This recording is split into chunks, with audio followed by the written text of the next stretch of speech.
భద్రాద్రి కొత్తగూడెం జిల్లా పర్యటన సందర్భంగా సీఎం రేవంత్ రెడ్డి సన్నబియ్యం లబ్ధిదారుడు ఇంట్లో భోజనం చేయనున్నారు. ముఖ్యమంత్రి వెంట మంత్రులు, స్థానిక ఎమ్మెల్యేలు, అధికారులు వెళ్లనున్నారు. బోర్గంపాడు మండలం సారపాకలోని గిరిజనులు బొర్రం శ్రీనివాస్ ఆహ్వానం మేరకు ఆయన ఇంట్లో సీఎం సన్నబియ్యం భోజనం ఆరగించనున్నారు. సీఎం పర్యటన నేపథ్యంలో పోలీసులు భారీ బందోబస్తు చేపట్టారు. తమ ఇంటికి రేవంత్ రెడ్డి వస్తుండడం తమకు ఎంతో గర్వంగా ఉందంటున్న శ్రీనివాస్ కుటుంబ సభ్యులతో మా ఖమ్మం జిల్లా ప్రతినిధి అయ్యప్ప ఫేస్ టు ఫేస్.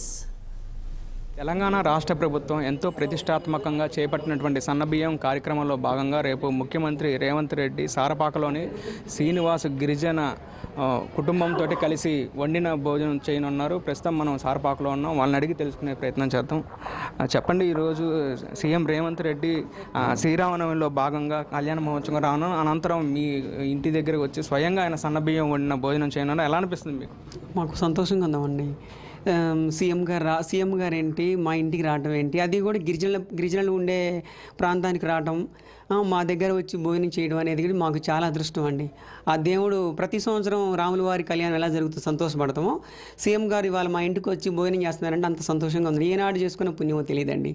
కానీ సీఎం గారు ఇంతవరకు ఏ ముఖ్యమంత్రి కూడా ఇలా చేయలేదు. సీఎం గారు వస్తున్నారంటే మేము చాలా సంతోషపడుతున్నాం అండి. అసలు ఈరోజు ఆయన మొదటిసారిగా కళ్యాణ మహోత్సవంకి వస్తున్నారు, రాములవారి కళ్యాణంకి.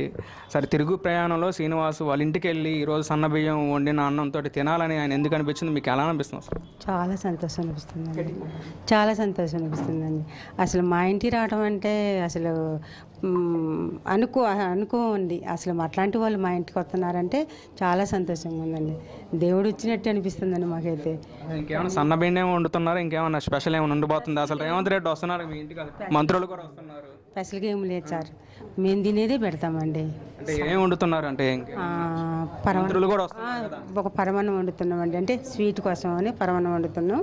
తర్వాత పప్పుచారు, తర్వాత ఇంకా గోంగూర పచ్చడి ఇట్లా చేద్దాం అనుకుంటున్నామండి. ఇంకా ఐడియా వస్తే ఇంకోటి చేస్తామండి. ఇంకేమన్నా స్పెషల్ ఉంటాయి కదా మీ గిరిజన మీరు ఇంట్లో వండుకొని? ఇంకేమైనా స్పెషల్ లేదండి, మేము తినేదే పెడతామండి. ఇంకా వారు వస్తున్నారు కదా అని ఇంకా కోడి మాసం అని ఏట మాసం అని మేము ఎక్కడ తెచ్చిపెట్టామండి. నేను అట్లా పెట్టడం బాగోదు కదండి.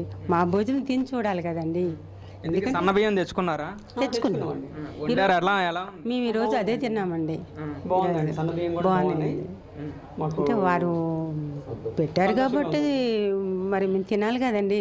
బాగున్నాయి, బియ్యం అయితే బాగున్నాయి. మీరు చెప్పండి, అసలు మీకు ఎలా అనిపిస్తుంది? రేవంత్ రెడ్డి సీఎం, మంత్రులు అసలు మీ ఇంటికి వస్తున్నారు. చాలా హ్యాపీగా ఉంది.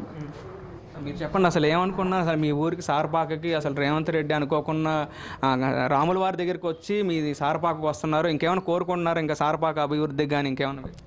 ఖచ్చితంగా అండి. గతంలో ముంపు ప్రాంతం ఉండే వరదలు వచ్చినప్పుడు అప్పుడు కేసీఆర్ వచ్చేసి 100 కోట్లు 1000 కోట్లను ప్రకటించి అట్లా నిలిపాడు. కనీసం కళ్యాణం కూడా వచ్చిన వ్యక్తి కాదు. ఇప్పుడు ఫస్ట్ మా ముఖ్యమంత్రిగా లాస్ట్ టైం కోడి వల్ల రాలేప్పుడు ఫస్ట్ టైం ఇక్కడ భద్రాచలం వచ్చి మరి మాడ వీధులకు డెవలప్మెంట్ కోసం ఇప్పటికే నష్టపరిహారంగా 34 కోట్లు ఇచ్చారు. మరి రేపు కూడా మాడవీధుల డెవలప్మెంట్ కోసం కానీ మన సారపాక ముంపు ప్రాంతానికి సంబంధించి ఏదైతే ఇందిరమ్మలకు సంబంధించి కానీ కరకట నిర్మాణం గురించి కానీ వీటన్నిటికి కూడా ఖచ్చితంగా మాకు ఒక భరోసా ఇస్తాడనే నమ్మకం ఉంది.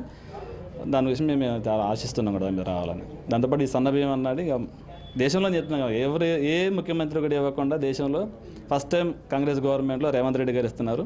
సో దాన్ని వండి పెట్టాలా, ఒక పాయసం, ఒక సన్నబియ్యంతో బియ్యంతో ఒక పాయసం, పులిహోర, వైట్ రైస్ వండి మా మధ్య కలిసి తినడం అనేది మాకు ఒక మర్చిపోలేంది. ఒకప్పుడు సోనియా గాంధీ గారు ఇక్కడ వచ్చారు, తర్వాత మళ్ళీ రేవంత్ రెడ్డి గారు రావడం, ఈ విషయం మేము ఆ రోజు మర్చిపోలేకపోతే ఈరోజు జీవితాంతం మేము గుర్తుపెట్టుకుని అది మా ఇళ్లలో ఈ పండుగ జరుపుకోవడం అనేది 2 పండుగలు ఒకేసారి కలిసి వచ్చినంత ఆనందంగా ఉంది. చెప్పండి, మీకు ఎలా అనిపిస్తుంది? అసలు తెలంగాణ రాష్ట్ర కాంగ్రెస్ ప్రభుత్వం ఇప్పుడు అమలు చేస్తున్న పథకాలు కానీ, ఇప్పుడు సన్నబియ్యం కానీ, ఇప్పుడు ప్రస్తుతం సారపాకి రేవంత్ రెడ్డి రావడం కానీ? మా కాంగ్రెస్ పార్టీ ఇచ్చిన హామీలన్నీ మ్యాక్సిమం 90% అమల్లోకి వచ్చినాయండి. అందులోనే ఇది సన్నబియ్యం ఒకటి. ఈరోజు సన్నబియ్యం తింటున్నారు. ఎక్కడ మారుమూల ప్రాంతాల్లో కూడా సన్నబియ్యం తింటున్నారని చెప్పేసి సంతోషంగా ఉన్నారండి. రేవంత్ రెడ్డి గారు మా ఇళ్ళ కాడికి వచ్చి అదే సన్నబియ్యం మేము తింటాము అని చెప్పేసి వచ్చి మా దగ్గర ఆతిథ్యం తీసుకుంటున్నందుకు చాలా సంతోషంగా ఉందండి. మొత్తం మీద భద్రాచలం రాముల వారి దర్శనం చేసుకొని ఈరోజు రేపు జరగనున్నటువంటి కళ్యాణ మహోత్సవానికి హాజరైన రేవంత్ రెడ్డి తిరుగు ప్రయాణంలో సారపాకలోని శ్రీనివాసు వాళ్ళ ఇంటికి గిరిజన ఒక కుటుంబంతో సన్నబియ్యం వండిన అన్నంతో ఈరోజు వాళ్ళతో కలిసి భోజనం చేయనున్నారు. వారితో పాటు మంత్రులు కూడా రానున్న నేపథ్యంలో ఇక్కడ భారీ బందోబస్తు ఏర్పాట్లు చేయనున్నారు. Cameraman Satish Ayyappa 6 TV